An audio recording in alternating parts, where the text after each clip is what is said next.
கர்த்தருக்குள் பிரியமானவர்களே, ஆண்டவராய் இயேசுவின் புண்ணிய நாமத்தினாலே உங்களை வாழ்த்துகிறேன். 2 பேதுரு புஸ்தகம் 1ஆம் அதிகாரம் 12லிருந்து 15 வாக்கியங்களை வாசித்து பாருங்கள்.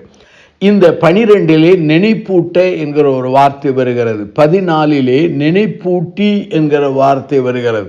15லே நினைத்து கொள்ள என்கிற வார்த்தை வருகிறது. இந்த வாக்கியங்களை அடிப்படையிலே இந்த நாளின் செய்தியின் தலைப்பென நினைப்பூட்ட, ரிமெம்பரன்ஸ் என்று சொல்லுகிறேன். அருமையானவர்களே, முதல் நூற்றாண்டு திருச்சபையிலிருந்து இந்நாள் வரையிலும் ஆண்டவருடைய திருச்சபையின் மக்கள் கள்ள உபதேசங்களோடும் போதகர்களோடும் கள்ள தீர்க்கர்களோடும் அவர்கள் போராடி கொண்டிருக்கிறதை நாம் அறிந்திருக்கிறோம். அநேகர் வஞ்சிக்கப்பட்டிருக்கிறார்கள், அநேகர் அதை எதிர்த்து போராடி கொண்டிருக்கிறார்கள். அப்போஸ்தலனாகிய பவுலும் பேதுருவும் யோவானும் தங்களுடைய நிருபங்களில் அங்கும் இங்குமாக இதை சுட்டி எழுதுகிறார். 3 குறிப்புகளை சொல்கிறேன். முதலாவது, ரிமெம்பரன்ஸ் அபவுட் த ட்ரூத் என்று சொல்லலாம். அதாவது அங்கே பேதுரு எழுதுகிறார், நீங்கள் இப்போது அறிந்திருக்கிற சத்தியத்தில் உறுதிப்பட்டிருந்தும் என்று எழுதுகிறார். ஆகவே முதலாவது சத்தியம், நோயிங் ட்ரூத் என்று சொல்லலாம், அறிந்த ஒரு சத்தியம். இரண்டாவதாக அந்த சத்தியத்தை குறித்து பேதுரு எழுதுகிறார், உறுதிப்பட்டிருந்த சத்தியம், அதாவது எஸ்டாப்ளிஷ் ட்ரூத் என்று சொல்லலாம். அருமையானவர்களே, நாம் எத்தனை முறை வேதாமத்தை வாசித்தாலும், எவ்வளவு உபதேசங்களில் கற்று தேர்ந்தாலும், ஆயிரக்கணக்கான செய்திகளை கேட்டுக்கொண்டிருந்தாலும், நாம் ஒவ்வொரு முறையும் ஆண்டவருடைய வார்த்தைகளை நினைப்பூட்ட நாம் அழைக்கப்படுகிறோம். நான் என்னுடைய வாழ்க்கையிலே நீண்ட காலமாக திருமறையை வாசித்தாலும், ஒவ்வொரு முறையும் நான் வாசிக்கிற அந்த திருமறை பகுதி புதிய சிந்தனைகளை, புதிய வெளிப்பாடுகளை, புதிய கருத்துக்களை கொண்டு வரக்கூடிய நிலையிலே ஆவியானவர் அந்த சத்தியத்தை பயன்படுத்துகிறார். ஆகவே உங்கள் வாழ்க்கையிலே சத்தியத்தை நினைப்பூட்டி அதை பயன்படுத்துகிறீர்களா? இரண்டாவதாக, இங்கு பேதுரு தன்னுடைய வாழ்க்கையிலே உங்களை நினைப்பூட்டி எழுப்பி விடுவது நியாயம் என்று எண்ணுகிறேன் என்று 14வது வாக்கியத்திலே சொல்கிறார். அதனுடைய பொருள் என்ன?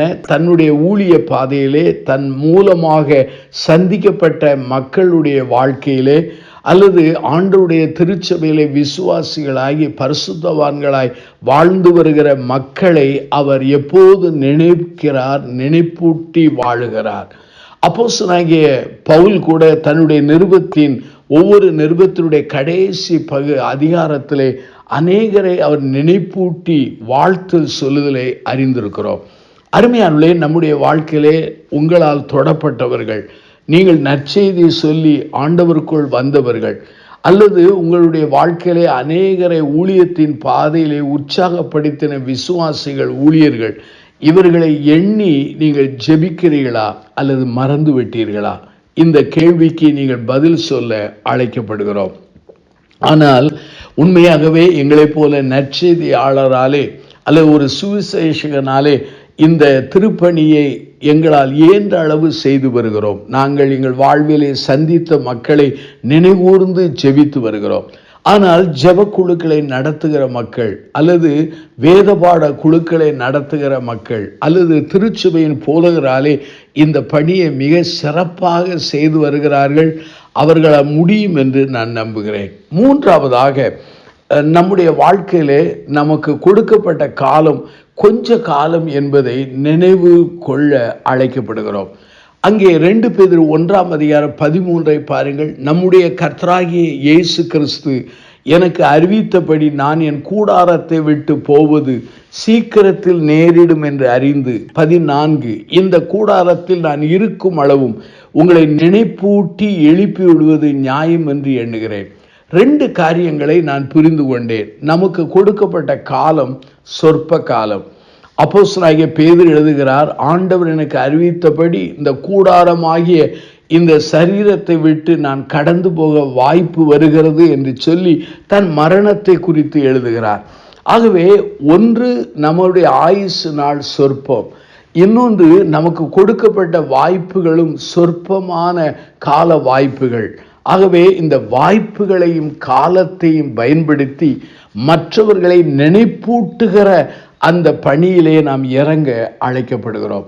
இந்த அருமையான செய்தியை கேட்கிற சகோதர சகோதரிகளே, அநேக சமயங்களிலே நாம் நினைப்பூட்ட மறந்து விடுகிறோம். பிறரை நினைப்பூட்டுவதற்கு உற்சாகம் இல்லாமல் கடந்து போய் விடுகிறோம். இந்த பேதுருடைய வாக்கியத்தை வாசிக்கும் பொழுது நம்முடைய வாழ்க்கையிலே நினைப்பூட்டுவது எவ்வளவு அவசியம் என்பதை புரிந்து கொண்டோம். அவை சத்தியத்தை நினைப்பூட்ட வேண்டும். சத்தியத்தால் தொடப்பட்டவர்களை நாம் நினைப்பூட்டி எண்ணி பிரார்த்திக்க வேண்டும், தாங்க வேண்டும், அல்லது அவர்களை உயிர்ப்பிக்க பிரயாசப்பட வேண்டும். மூன்றாவது, சத்தியத்தை அறிவிக்கிற காலம் சொற்பம், வாய்ப்பு சொற்பம் என்பதை புரிந்து செயல்பட அழைக்கப்படுகிறோம். நாம் கண்களை மூடி பிரார்த்தனை செய்வோமா? ஜீவனுள்ள பிதாவே, இந்த நல்ல நாளுக்காக நாங்கள் நன்றி சொல்கிறோம். இந்த செய்தியை கேட்ட மக்களை ஆசீர்வதித்தால் நாங்கள் நினைப்பூட்டுகிற பணியை நன்றாய் செய்ய பரிசுத்த ஆவியானவர் தாமே எங்கள் ஆவிக்குரிய கண்களை திறந்து எங்களை உற்சாகப்படுத்த பிரார்த்திக்கிறோம். எல்லாவற்றையும் இயேசுவின் நாமத்தில் ஜெபிக்கிறோம், ஜீவனுள்ள பிதாவே.